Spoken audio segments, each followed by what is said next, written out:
नमस्कार दोस्तों। आज की हमारी कहानी की लेखिका है दी अरुणा जी। अगर यह कहानी आपको अच्छी लगे तो प्लीज हमारा चैनल सब्सक्राइब करें। अरे, यह क्या परोसा भाभी आपने बाबा को? क्या उनके दांत हैं जो सूखी रोटी चबा पाएंगे?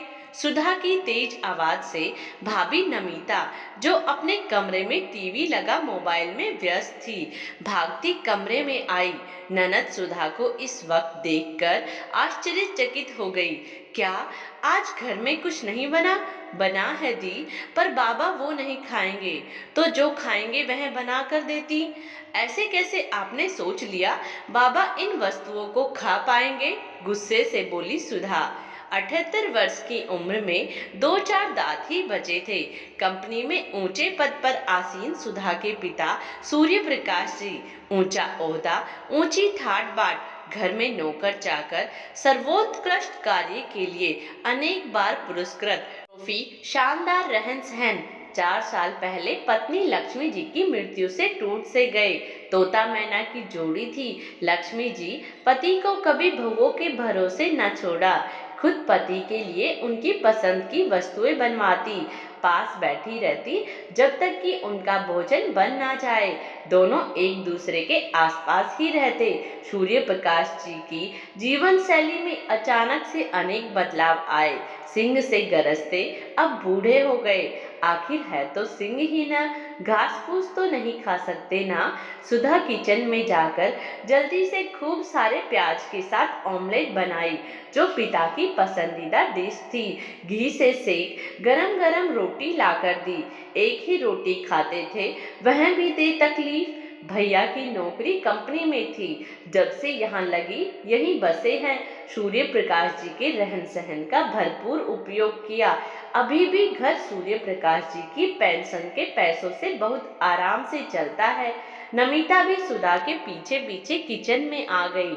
लाइए, बना देती हूँ। अगर मैं नहीं आती तो आप यही देती बाबा को खाने। आपने माँ को देखा कैसे बाबा का ख्याल रखा करती थी। यह जो ऐशो आराम की जिंदगी आप जी रहे हैं ना, बाबा की बदौलत है।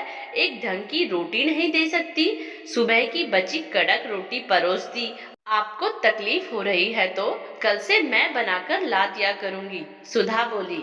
भैया तो मानेंगे नहीं, पर मैं बाबा को अपने साथ ले जाती हूँ। किसके ले जाने की बात हो रही है? भाई मुकेश ने प्रवेश करते हुए पूछा। बाबा को। क्यों? बाबा ने बचपन में कभी हमें किसी चीज की कमी महसूस होने न दी, जबकि उस समय वे ऊंचे पद पर भी ना थे। कभी उन्हें किसी पर्व त्योहार में नए कपड़े में ना देखा। नहीं, पर हम सबके लिए एक जोड़ी अवश्य बनती थी।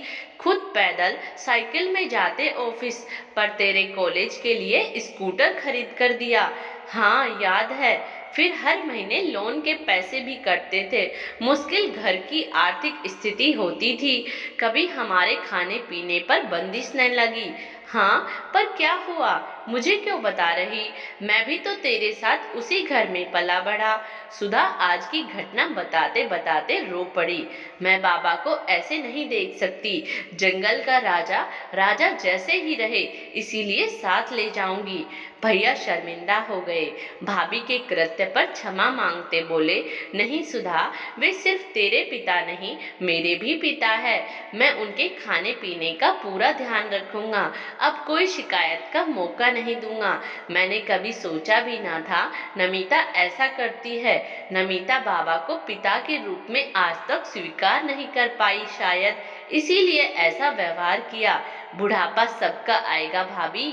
आप जो करेंगे आपके बच्चे भी वही देखेंगे और वही करेंगे। भाभी दुखी हो बोली। मुझे माफ कर दो दीदी, आगे से ऐसी गलती नहीं करूंगी। वो मेरे लिए भी पिता तुल्य है। उनकी ही वजह से बच्चों ने अच्छे विद्यालय में पढ़ाई की। मैं कर्तव्य पथ से भटक गई थी, अब नहीं करूंगी। बुजुर्ग के घर में होने पर घर की शोभा ही कुछ और होती है। परंपरा, रीति रिवाज, संस्कार हम इन्हीं से ही तो सीखते हैं। इनकी सेवा करना और इनके आशीर्वाद प्राप्त करने से बड़ा सुख कुछ नहीं।